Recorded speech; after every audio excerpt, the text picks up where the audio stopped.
Hey guys, I'm Rich from NeoWin. Today we're talking about Windows 10 for PCs build 16226. So if you were this is the first build they released in almost 2 weeks, about 13 days. It was the first one since 16215. Now, if you watched the hands-on video from last time, you remember that there was a ton of new features, and this one is no different. It's a huge dump of new features. Now, again, for people who were watching last time, I've moved my taskbar to the bottom. Usually I have it on the side over here, and I didn't realize how much of a wackiness would ensue from that. So I moved it to the bottom. The screen is still 3x2. All my Insider PCs are 3x2. So sorry, there's still going to be black bars on the sides of the screen when you view this. All right, so let's dive in. New features in Microsoft Edge. Giving you more control over tabs. There's always going to be the X up here, even when there's a JavaScript dialog up there. Users can now migrate cookies and settings from Chrome to Edge. Blah, blah, blah. All right, so we have new reading improvements. Okay, so you can see I have an ebook here. Now, this is what I did last time. I highlighted this. All right. Now, if you recall, last time there was a feature that said you could ask Cortana, and I noticed that it wasn't really there. So now it's actually there. You can say ask Cortana, and obviously Cortana will open up. And also notes. So you can see I wrote that in. Ink works now is the point. And if I go and I add a note, or if I change that, one thing I notice is that you can't type on a note where you have ink, and you also can't ink on a note where you've typed. So I type something here, and then I go to ink, and you can't draw and type on the same note, which is, I feel like that's a shortcoming, but hopefully that's something they fix at some point. All right, so also now you can just hover over it and see your note rather than clicking on it and it'll open. All right, there's ink. Now, one thing that I felt was actually kind of a big deal is that your place will be synced between devices, so like the location in the book. And to me, that's something they should have had from the start. That should have shipped with the creators update. It's a pretty basic feature for an e-reading experience. So there's one problem, is that it says your books from the Windows Store are available on your Windows 10 devices, and your reading progress, bookmarks, and notes are kept in sync. It's not exactly true. It's not. It doesn't sync with all of your Windows 10 devices, because this actually, at least it currently, doesn't work with the Windows 10 mobile fastering builds, which are not Redstone 3. So it's not in the same development branch as Windows 10 for PCs. So, there was a certain value proposition there in the beginning where you could start reading a book on your Surface at home and then pick up on your Windows Phone while you're out. But that's not exactly working right now. All right, so some improvements to favorites. If we go to add a favorite, we can now see kind of a file structure like dialog, where we can expand this and see all of this stuff. You can now edit a URL in favorites. That should be helpful to some. So if we just open this up, we can right click, edit URL, and boom, we can change that. All right, and I just clear that up. It doesn't really matter. So one thing you can see is that there's fluent design here. So you can see how the outline of the next box kind of highlights as the mouse moves closer to it, which really, Fluent Design is meant to work across devices. So kind of imagine this in a virtual reality or mixed reality setting, and you can kind of see how showing you where there are buttons that don't have outlines are. So that's something that's useful, and we'll get to that because there's more Fluent Design additions in this build. So there's new emojis, which everybody loves new emojis. Am I right? Who doesn't?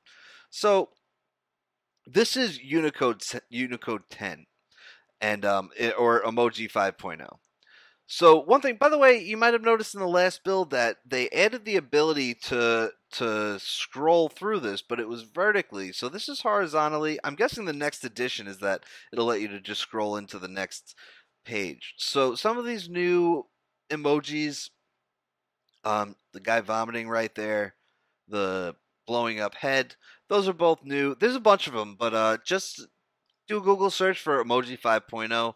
I can't really show you all of them, obviously. And also some emojis have been redesigned.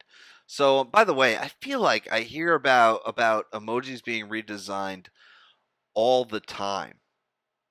All right, so you can also search for emojis. Now, you remember this is new, the emoji panel, which is great if you have a hardware keyboard, right? And one thing you'll notice is that it works with the dark theme now. Last time it was, I keep saying last week, but it was 2 weeks ago. But last time it was a light theme for everybody. So now if you have a dark theme, you're going to see dark. So if I start typing, say flower, now it's going to show me emojis that correspond to what I'm typing. So that's pretty cool if you ask me. OneDrive placeholders, sorry, files on demand. I think of them. It says this is essentially like OneDrive placeholders, but better. But it doesn't tell you exactly how or why it's better. All right. So there's a new download indicator for if an app tries to use it. I haven't actually been able to replicate this, but it's basically a standard Windows 10 style notification that's a download indicator that'll show up on the bottom right hand side of your screen. All right, so there are more improvements to the on-screen keyboard. So with 16.2.15, we got the Windows 10 mobile style WordFlow keyboard. The only thing missing is that little nub over here. So one thing that's new is that you can drag it wherever you want on the screen just by clicking and dragging it, which was not the case last time. If you recall, there's a little icon next to the X over here, and you had to drag that. So now it's just a little more common sense type of thing. And of course, we got the swipe style, which was part of the addition last week, 2 weeks ago. We got some gaming improvements. So if we get rid of this keyboard. So if we go to gaming, we'll also see Xbox. By the way, more fluent design that you can see by just the way it's highlighted. There's a lot of stuff focuses on transparency, and I don't really notice that stuff. I'm not really a design guy, but I do think this part is pretty cool. So this Xbox networking page is all pretty new. Also, if we go over to the taskbar, the task manager, we can see that it can track our GPU performance now. So that's new if you're a big GPU guy. So there's some more stuff in settings. Obviously, there's always plenty of new stuff in settings. So we go to System, Storage, and Storage Sense. Change how we free up space. There is a setting here to... there's a new setting to delete an old version of Windows. Now, I already tested this out and got rid of it. So maybe I can edit that in somehow. But it would say free up space now. Underneath it, it says there's a checkbox, delete previous versions of Windows, and then you would say clean now. Since that previous version of Windows is gone, that option isn't showing up at the moment. There is a new remote desktop settings page, which is helpful, but if you're on Windows 10 Home, it says doesn't support remote, which obviously Windows 10 Home doesn't. If I try to turn it on, it'll let me. I don't know if it actually works, and I'm not going to try. But it feels like that page just shouldn't be there if your machine doesn't do it. And I don't want to get too deep into this because I don't really care, but it almost feels like an advertisement for Windows 10 Pro. Like, hey, these features are here. If you're willing to pay a little extra money to get it. But whatever. It is what it is. It's how Windows is. All right.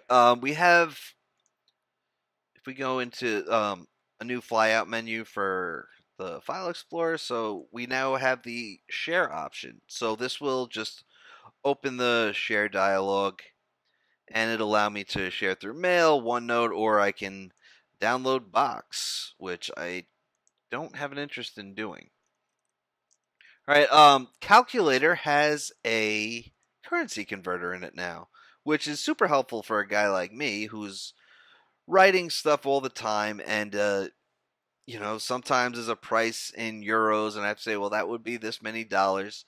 So if I say $9 is 956 is 223.03 of whatever those are, and we could convert it to euros. And we could convert it to Egyptian pounds. We could do all kinds of stuff here. It's pretty great. There's some ease of access improvements. Narrator can now use artificial intelligence to generate descriptions for images that lack alternative text. Now you have to turn narrator on for this, and I'm not going to do that because I can't stand narrator. There's Hyper-V improvements, which obviously share your VMs with ease with the new VM sharing feature. That's another thing I can't demonstrate because this machine is on Windows 10 Home. Japanese input method editor improvements, mixed reality improvements, a whole list of changes, improvements, fixes, known issues. There's a lot. So, I mean, check out Neowin. There's really just a lot to look at, and I tried to go over as many of the highlights that I could, and that's all we got for now. So I'm Rich from Neowin, and have a great night.